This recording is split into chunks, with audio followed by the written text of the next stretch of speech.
ഇന്ന് തരംഗമായിക്കൊണ്ടിരിക്കുന്ന ഒരു പ്രൊഡക്റ്റും കൂടിയാണ് ഐക്കോഫി. പ്രമേയ രോഗികൾക്ക്, പ്രമേയം ഉള്ളവർക്ക്, ഇല്ലാത്തവർക്കൊക്കെ ഒരുപോലെ ഉപയോഗിച്ചുകൊണ്ട് ഒരു ഹെർബൽ കോഫി ഉപയോഗിക്കുന്ന രീതി ഉപയോഗിച്ചുകൊണ്ട് പ്രമേയത്തിൽ കൊണ്ടുണ്ടാകുന്ന ഒരുപാട് ബുദ്ധിമുട്ടുള്ള നോർമലാക്കിക്കൊണ്ട് ഒരു ആരോഗ്യമുള്ള ലൈഫിലേക്ക് എത്താൻ പറ്റുന്ന ഒരു കോഫിയുടെ ഒരു അനുഭവ കഥ നമുക്കൊന്ന് കേട്ട് നോക്കാം. എടവണ്ണ സ്വദേശി, എടവണ്ണ ഒതായിലുള്ള നാസർക്ക് അദ്ദേഹം ഐക്കോഫി ഉപയോഗിച്ച് അദ്ദേഹത്തിന്റെ അനുഭവം ഒന്ന് കേട്ട് നോക്കാം.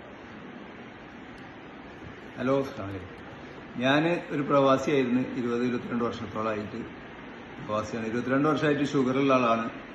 അങ്ങനെ ഇംഗ്ലീഷ് മരുന്ന് പലതും കുടിച്ച് നാട്ടിൽ നിന്ന് കുടിച്ചു, ഗൾഫിൽ നിന്ന് വിളിച്ച്. ഗൾഫിൽ മരുന്ന് കുടിക്കുമ്പോൾ ഒരു മാസത്തേക്ക് 125 റിയാൽ 200 റിയാലൊക്കെ വരും. അങ്ങനെയാണ് ഈ വ്യക്തി ശിയാബായിട്ടുള്ള ആൾ ഞാൻ ഫേസ്ബുക്കിലൂടെ പരിചയപ്പെടുന്നത്. ഇയാളിങ്ങനെ ഒരു പ്രൊഡക്റ്റ് ഉണ്ടെന്ന് പറഞ്ഞ് അങ്ങനെ ആളെനിക്ക് അയച്ചു തന്നു പ്രൊഡക്റ്റ് 4 എണ്ണം.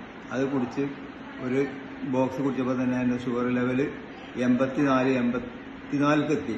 പിന്നെ ഞാൻ ഇപ്പോഴും 1.5 വർഷത്തിൽ കൂടുതൽ 2 വർഷത്തോളമായി കണ്ടിന്യൂ ചെയ്യുന്നുണ്ട്. ഇംഗ്ലീഷ് മരുന്ന് പറ്റ നിർത്തി പൂർണ്ണമായിട്ട്. ഷുഗറിന് 5 ഗുളികയും യൂറിക് ആസിഡിൻ്റെ ഒരു ഗുളികയും പിന്നെ കാൽസ്യത്തിൻ്റെ ഒരു ഗുളികയും, അങ്ങനെ മൊത്തം 7 ഗുളിക കഴിച്ച വ്യക്തിയാണ് ഞാൻ. ദിവസം ഇപ്പോൾ ഒരു ഗുളികയും കഴിക്കുന്നില്ല. ഇപ്പോൾ അൽഹംദുലില്ലാ ഫുൾ ഹാപ്പിയാണ്. താങ്ക് യു ഇൻഡിസ്വിവ, താങ്ക് യു സിയാബ്. അപ്പോൾ നാസർക്ക ഓക്കെ, താങ്ക് യു. അപ്പോൾ നിങ്ങൾക്ക് മറ്റുള്ളവരോട് പറയാനുള്ള എന്താണ്? മറ്റുള്ളവർ പറയാനുള്ളത് ഈ ഇതിന് വില കൂടുതലാണെന്നൊക്കെ പലരും പറഞ്ഞ് പിന്മാറുന്നവരോട് പറയാനുള്ളത്, എനിക്ക് നമ്മൾക്ക് ശാരീരിക പ്രശ്നങ്ങളൊന്നുമില്ല, 100% നമ്മൾ ഹാപ്പിയാണ്.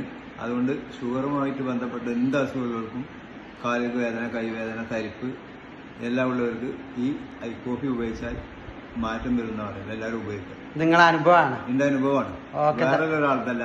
ഞാൻ എന്റെ അനുഭവം കൊണ്ടാണ് പറയുന്നത്. അതുകൊണ്ട് എനിക്ക് വളരെ ഹാപ്പിയാണ്. ഞാൻ ഡെയിലി ഇപ്പവും കഴിക്കുന്നുണ്ട്.